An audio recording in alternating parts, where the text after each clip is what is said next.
Assalamualaikum warahmatullahi wabarakatuh. Selamat pagi anak-anak hebat. Selamat datang di kelas digital Lamongan. Sekolah dasar, cerdas, berkarakter. Yeay, bagaimana kabarnya hari ini? Semoga tetap dalam keadaan sehat dan tetap semangat. Hari ini kalian akan belajar bersama Bu Dwi dari SD Negeri Manyuurip, Kecamatan Karangminangun, Kabupaten Lamongan. Sebelum kita mulai pembelajaran pada pagi hari ini, alangkah baiknya untuk berdoa terlebih dahulu. Berdoa dimulai. Bismillahirrahmanirrahim. Hari ini kita akan belajar materi kelas 5, tema 5, ekosistem, subtema 2, hubungan antar makhluk hidup dalam ekosistem, pembelajaran 2. Tujuan pembelajaran hari ini adalah sebagai berikut.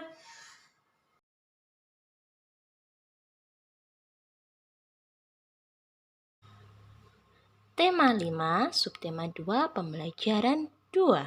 Ayo kita perkenalan dulu dengan Dino dan Dini. Halo, aku Dino. Ayo kita belajar bersama hari ini. Kalau aku Dini, let's go. Sebelum kita belajar, Dino dan Dini sarapan pagi dulu ya. Apakah sarapan pagimu hari ini? Adakah di antara kalian yang sarapan dengan telur ayam sama seperti Dino dan Dini? Anak-anak, salah satu manfaat sarapan adalah memberikan energi bagimu untuk beraktivitas pada hari itu. Telur merupakan salah satu makanan protein yang sangat berguna bagi kesehatan tubuh. Tahukah kamu dari mana telur yang kamu makan? Dari manakah kita mendapatkannya? Iya benar, dari ayam betina yang bertelur. Lalu, dari manakah ayam mendapatkan energi untuk menghasilkan telur? Bagus sekali pertanyaan dari Dini. Nah, anak-anak, manusia bukanlah satu-satunya makhluk yang hidup di muka bumi ini. Ada banyak makhluk hidup yang tumbuh dan berkembang berdampingan dengan manusia. Sebagai sesama makhluk hidup yang menempati bumi, antara makhluk hidup pasti terjadi interaksi. Hubungan antar makhluk hidup yang saling mempengaruhi ini akan menghasilkan sebuah ekosistem. Dalam lingkungan ekosistem terdapat hubungan antara rantai makanan yang saling terkait, seperti pada gambar tersebut. Ayam mendapatkan energi karena ia memakan belalang. Belalang memakan rumput. Baik anak-anak, dari penjelasan tadi kita ketahui bahwa ekosistem adalah suatu sistem ekologi yang di dalamnya terdapat hubungan timbal balik antara makhluk hidup dan lingkungannya, baik yang hidup biotik maupun yang tak hidup abiotik. Sementara rantai makanan adalah serangkaian proses makan dan dimakan antara makhluk hidup berdasarkan urutan tertentu yang terdapat peran produsen, konsumen, dan dekomposer atau pengurai untuk kelangsungan hidup. Lalu, apa yang dimaksud dengan produsen, konsumen, dan dekomposer atau pengurai? Bagus sekali pertanyaan dari Dino. Nah, anak-anak, produsen adalah organisme yang mampu membuat makanannya sendiri. Contohnya, tumbuhan hijau. Sementara konsumen adalah makhluk hidup yang bergantung pada makhluk lain karena dia tidak bisa memproduksi makanan sendiri. Ada konsumen satu yang langsung memakan produsen. Konsumen 2 memakan konsumen 1, konsumen 3 memakan konsumen 2. Konsumen 3 merupakan konsumen puncak dan tidak bisa dimakan lagi oleh organisme lain. Sedangkan pengurai adalah organisme yang mampu membuat zat organik menjadi zat anorganik. Contoh, jamur dan bakteri pengurai. Contoh rantai makanan pada ekosistem sawah, padi sebagai produsen, penghasil makanan untuk organisme lain. Padi dimakan tikus sebagai konsumen tingkat 1. Tikus dimakan ular sebagai konsumen tingkat 2. Ular dimakan burung elang sebagai konsumen tingkat 3.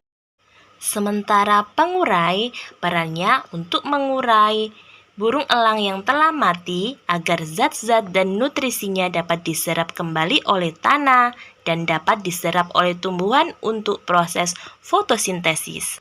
Seluruh makhluk di muka bumi saling membutuhkan satu sama lain untuk bertahan hidup, dan untuk itu kita harus terus menjaga kelestarian alam. Punahnya satu jenis hewan tertentu akan merusak keseimbangan rantai makanan, dan pada akhirnya semua pun akan berdampak pada kelangsungan hidup manusia. Contoh, bila ular di sawah punah, maka populasi tikus akan meningkat. Akibatnya, merusak tanaman padi di sawah dan para petani akan merugi. Setelah kita belajar banyak tentang ekosistem, sekarang ayo membuat karangan non-fiksi tentang ekosistem menggunakan salah satu hewan berikut ini. Apa itu karangan non-fiksi? Baik Dini, pertanyaan yang bagus sekali. Anak-anak, apa kalian ada yang tahu apa itu karangan non-fiksi? Iya benar, karangan non-fiksi adalah karangan yang dibuat berdasarkan fakta, realita, atau hal-hal yang benar-benar dan terjadi dalam kehidupan kita sehari-hari. Contoh pada gambar C, paus, hewan laut. Kita membuat karangan non-fiksi tentang ekosistem laut, seperti yang sudah kita pelajari sebelumnya. Anak-anak dapat menggunakan kosakata yang sudah disediakan pada sebelah kiri untuk membuat karangan non-fiksi tentang paus. Seperti pada contoh yang menjelaskan tentang ekosistem laut. Pada paragraf tersebut menjelaskan rantai makanan pada ekosistem laut, yaitu meliputi fitoplankton, zooplankton, ikan-ikan kecil, ikan-ikan sedang, paus yang merupakan predator yang memiliki posisi tertinggi pada rantai makanan tersebut. Keberadaan ekosistem juga dijadikan sebagai inspirasi dalam berkarya, seperti yang terdapat dalam beberapa tari daerah. Ya, benar sekali. Contohnya, tari Caping Ngancak berasal dari Lamongan, Jawa Timur, yang menceritakan tentang kehidupan petani. Para penari juga mengenakan caping berbentuk kerucut terbuat dari anyaman bambu. Contoh lain, tari Alang Babega berasal dari Minangkabau, Sumatera Barat, merupakan sebuah tarian khas daerah yang menggambarkan burung elang yang melayang-layang di udara. Tahukah kamu, setiap tarian daerah itu membutuhkan properti. Apa itu properti? Nah, anak-anak, properti tari adalah perlengkapan yang dikenakan penari pada saat menari. Properti yang digunakan menjadi ciri khas tersendiri tarian tersebut. Bahkan beberapa properti tari dijadikan sebagai nama bagi tarian tersebut. Misal, caping yang digunakan dalam tari Caping Ngancak. Ayo kita lengkapi tabel berikut dengan nama tarian dan properti yang digunakan. Yang pertama, tari payung. Properti tarinya payung. Yang kedua, tari lilin. Properti tarinya lilin. Untuk yang ketiga dan 4 serta 5, anak-anak dapat mencarinya dari buku ataupun dari Google. Setelah kita belajar bersama tadi, tentunya anak-anak dapat menjawab pertanyaan berikut ini. Yang pertama, apakah peran produsen, konsumen, dan pengurai dalam sebuah rantai makanan?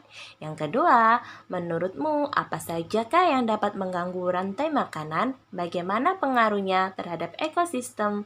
Yang ketiga, apakah yang dimaksud dengan properti dalam seni tari? Berikan contoh properti tari yang kamu ketahui.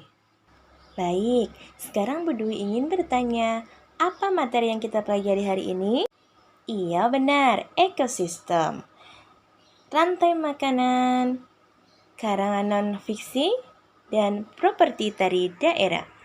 Ekosistem adalah hubungan timbal balik antara makhluk hidup dan lingkungannya.